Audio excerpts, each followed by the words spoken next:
When I was 16, I wanted to be a YouTuber, and I wanted to be an indie blue style YouTuber where I did travel vlogs with oceanography clips, and all my adventures were documented, and I was living the life and going everywhere and documenting it along the way. I finally faced my fear of YouTube. I'm now posting on YouTube, but I post nothing of the sort of travel inspo cinematography clip videos. I post my creative process. And I have discovered this solution around the internet where when I use it as a digital studio, all of the fear around being seen, all of the fear of haters, all of the fear of looking stupid, all of the fear of perfectionism and needing it to be perfect all the time dissolve. And as somebody, I've always known I was going to build a creative career for myself. I've always known I wanted to be an artist. The social media is a tool that is clearly and distinctively going to give you free access and free eyeballs. You can't say that has not always existed. Like, that is very unique and specifically valuable and unique to this time.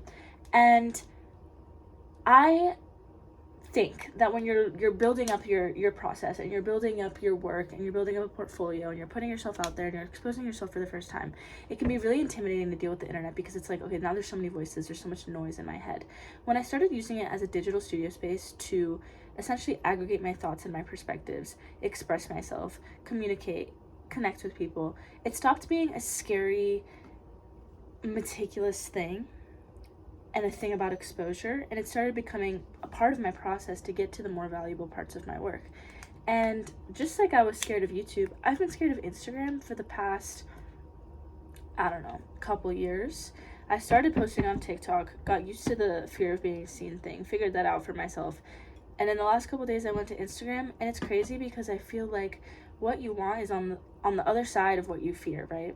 Behind the wall of me facing my Instagram fear, because I was so scared of it, I have had so many people be so nice and like so supportive of my stuff on Instagram.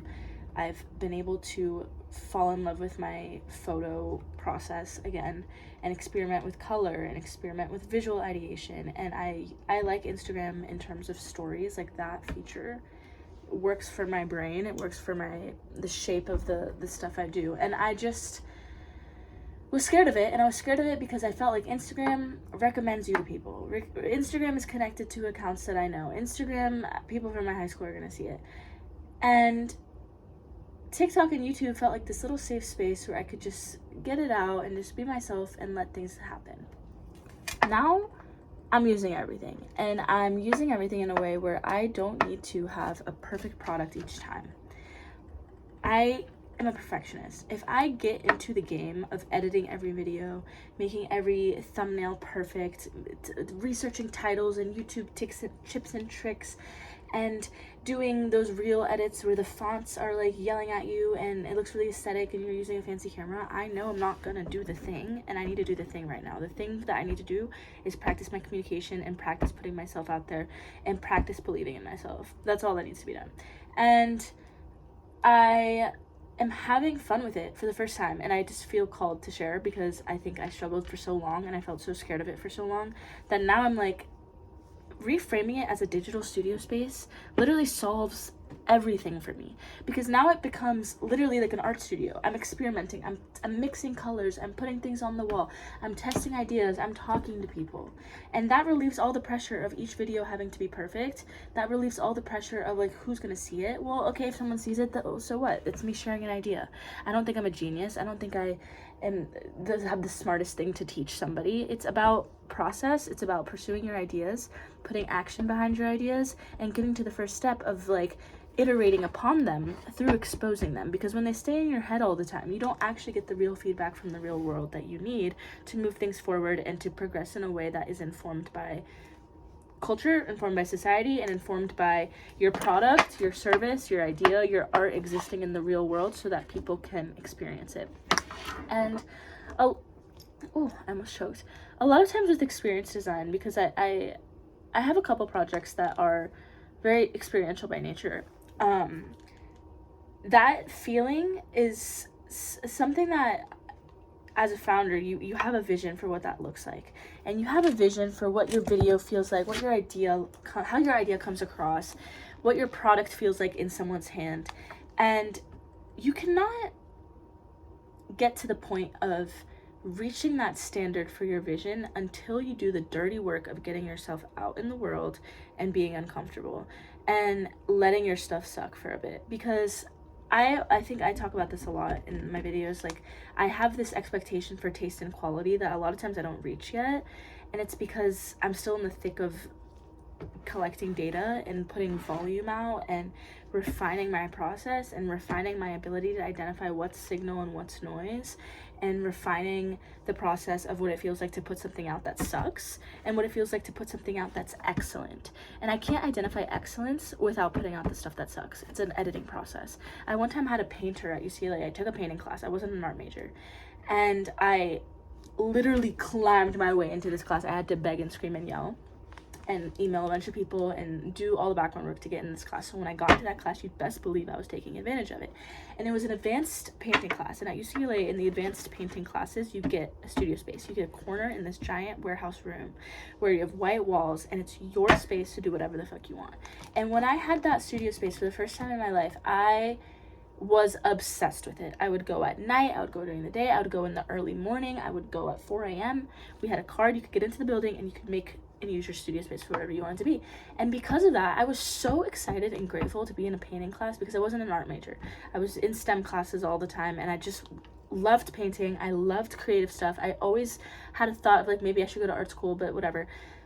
So once I got in the space, I was painting, and I was painting a lot. And I'm already a loose abstract style painter, so I make a lot of work. And in that class, the professor said to me, the part of your era as a painter that you're in, it's about the editing. You need to express, make, tons of volume, high quality, but like speed is important. And then through that, you look at the body of work and say, okay, which are the ones that hit? Which are the paintings that are excellent? And part of your craft as an artist is building the skill of identifying which paintings are excellent.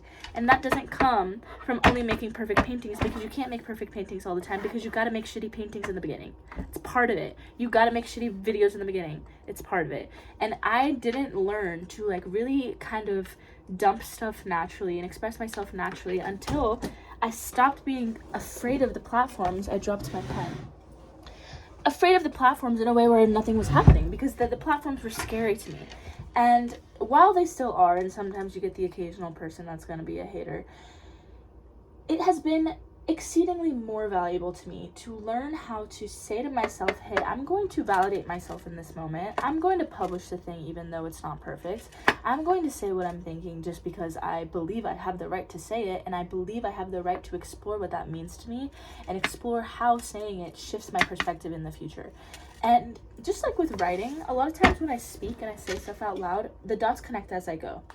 And if I don't write, if I don't paint, if I don't express myself and let the dots connect, I don't move forward in the process where my consciousness or ideation or visual ideas is effectively like my vision, right? If I don't let the stuff out, the vision doesn't become refined, and there's no progress being made.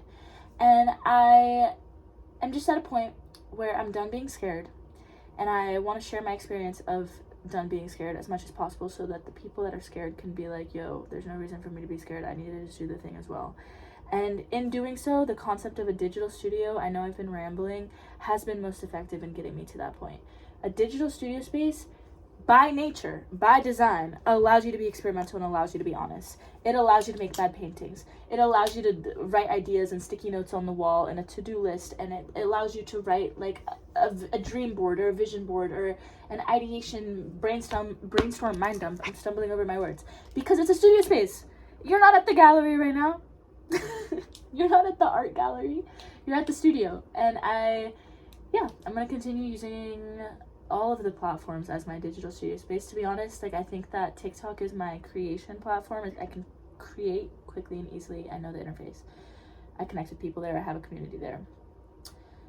Instagram, I'm gonna use for like dumping all my stuff and my ideas as well, but also exploring more photography, exploring more visual ideation, exploring more of an archive, like really building it up as my personal brand archive, and not my personal brand archive, but just my photo archive, my life archive, and really using it as an archiving tool, because I really do like that about Instagram. I like looking at little photo dumps of my life and like having my travels archived in that way and having my thoughts archived in that way.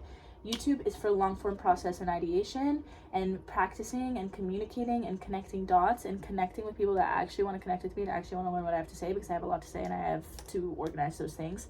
And I think also that when you have a viewer relationship on YouTube, people are actually watching me and saying, like, listening to what I'm saying, which is just building a deeper connection than short form.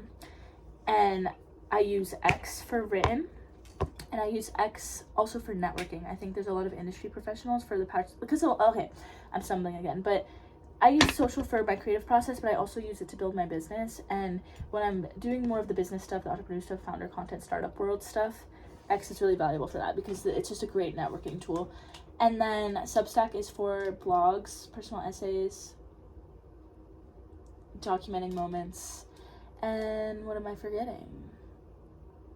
That's my system right now, and I'm allowing myself for it to be imperfect, and I'm allowing it to be a digital studio space. And I think in the future, what I imagine for my process is like I'm going to be, the next couple of months, it's going to be high volume, it's going to be high experimentation, it's going to be high commitment to the craft of making and expressing.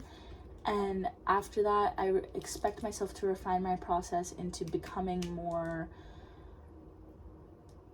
long form work intentional. Like I have a couple projects that I want to put out that just really need deep work, time, and focus. And as I have kind of projects on the ground that are building momentum, business projects at least, and the social side, I know that I can't divert the time and energy that those things need at this current point in time, because there's just other priorities, which are getting myself out there.